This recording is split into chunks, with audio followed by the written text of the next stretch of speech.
What's up, y'all? DJ the Sports Blerd. I'm back. Did you miss me? All right, we have a lot to discuss after this Ohio State-Iowa football game. This might have been the most sloppiest blowout that I think I've ever seen. But before we get into it, if you're a fan of college football, if you like my content, if you just like hearing me rant, like hearing me talk, or if you just have a distaste for what I have to say, please consider subscribing. Trying to get to 400 subscribers, so I'd really appreciate it. Every subscriber helps. Please like the video, comment, all that good stuff. Now, let's get back into it. Ohio State won this game 54-10. And I really walked away from this game having really mixed emotions about it. On one hand, like I said, this was probably the sloppiest blowout that I think I've ever seen. 54 points is the most points that a Kirk Ferentz defense has actually allowed in 295 games. That's good. This is also the most lopsided OSU win versus Iowa since 1975. That's good. And Ohio State is such a great team. They're on such another level that even when they're playing sloppy, even when they're not playing their best, they're still dominant. If I had to give them a grade, I would probably give them, a C for this game. Well, at least the offense, I would give them a C. The defense, I would definitely give them an A. Couple of things that I heard about the Buckeyes coming into this game, some really interesting stats. So they scored 44 points, at least 44 points in all four conference games. Ohio State is the only FBS team to score on every red zone drive this year. So they've had 38 drives in the red zone. 31 have ended in touchdown. 5 have ended in field goal. And, I wanted to throw those stats out there because I wanted to kind of give you what you were going up against if you're an Iowa defense. Now, this Iowa defense has been very solid. One of the games that I saw them perform well in and kind of just got broken late was that Michigan game. I really wanted to come out and see how Ohio State was going to play versus Iowa. And I was kind of disappointed, at least in the first half I was. I mean, CJ Stroud, first half numbers, he was 11 for 17, an interception, 110 yards.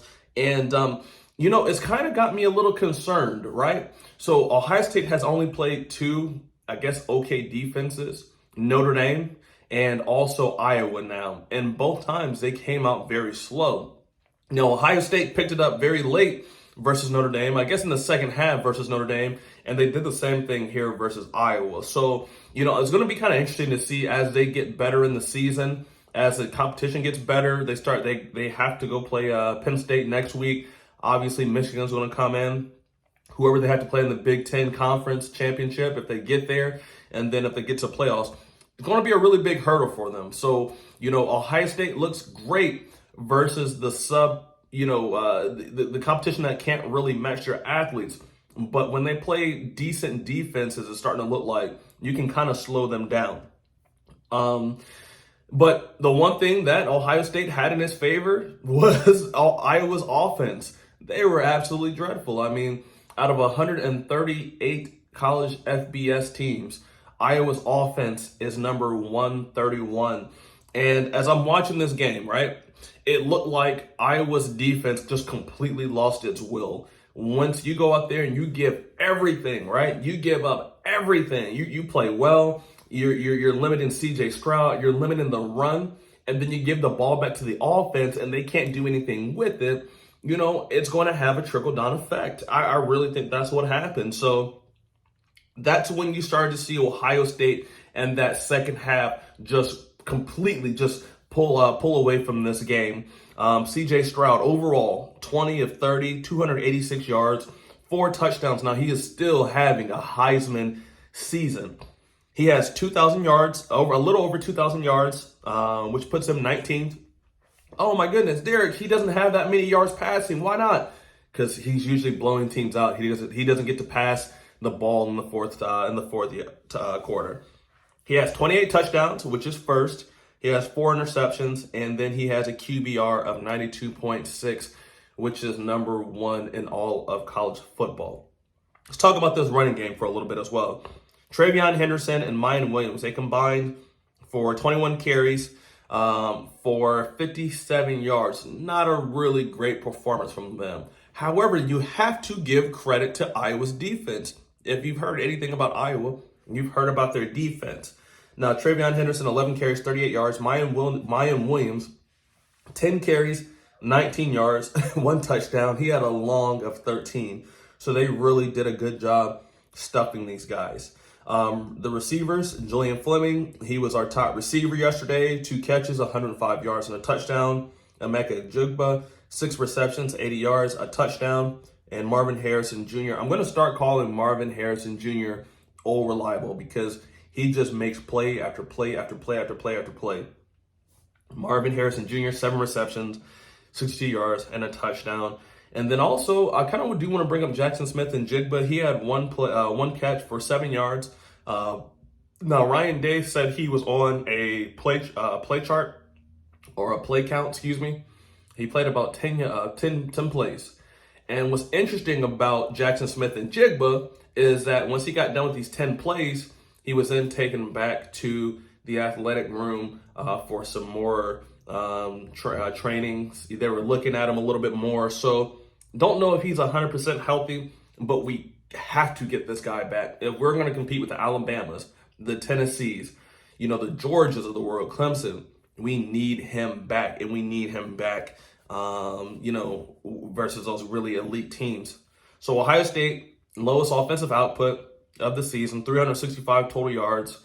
Again, I don't want to beat them up, and I'm not here to, but I'm just here to show you a different perspective. I'm an Ohio State fan through and through, and I just try to be as unbiased as possible. I mean, when you get to this level, it's just pretty much survive and advance. We saw Georgia survive and advance versus Kent State. We saw Georgia survive and advance versus Mizzou. We saw Alabama survive and advance versus Texas. So you're going to get those stinkers. All right, now let's talk about the defense. The defense, I think I told you I'd give them an A. I would probably give them an A+. Now, again, they're going against one of the worst offenses of all time. However, can I interest you in 10 tackles for losses? Can I interest you in 5 sacks? Can I interest you in 2 interceptions? One went back for a touchdown. That was picked off by Tommy Eichenberg. And then also, can I interest you in 3 fumble recoveries? I mean, they were all over the field.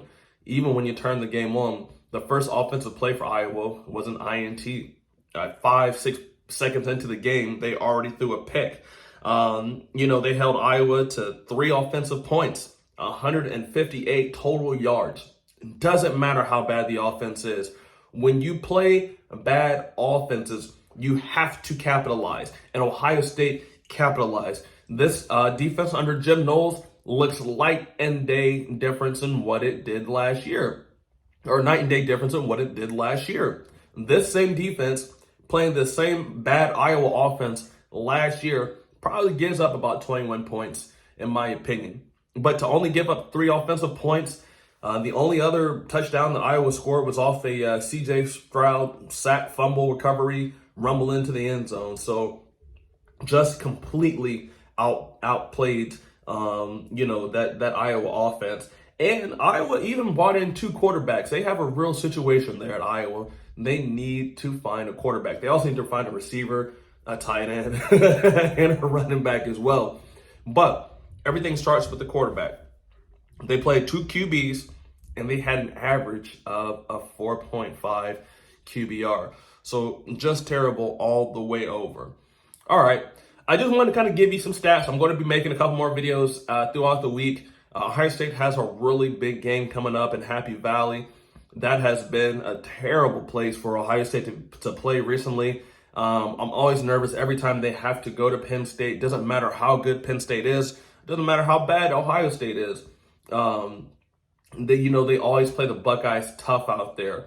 And again, this Iowa game, this Penn State game that we're going to be coming up playing next week, these are games that I use to kind of measure how good Ohio State is. I used Iowa and also Penn State to kind of gauge how good Michigan is. I'm going to do the same thing versus Ohio State. So if you made it through this video so far, please like it, comment, subscribe. Tell me tell me what you liked about the Buckeyes. Tell me what you didn't like about the Buckeyes. Tell me where you think the Buckeyes are. Tell me where you think they're going to be headed. I still think they're the #1 team in the country, and I don't even think it's close. I mean, this is the most complete team. Even in a sloppy game where they made mistakes, CJ Stroud honestly could have thrown. He threw one pick. He could have thrown 2 or 3. He was missing wide receivers. He was missing his targets. So, tell me what you thought about the game. But I am, again, concerned about the slow starts. Well, that's all I got. Until then, I got nothing left to say. Thanks, y'all.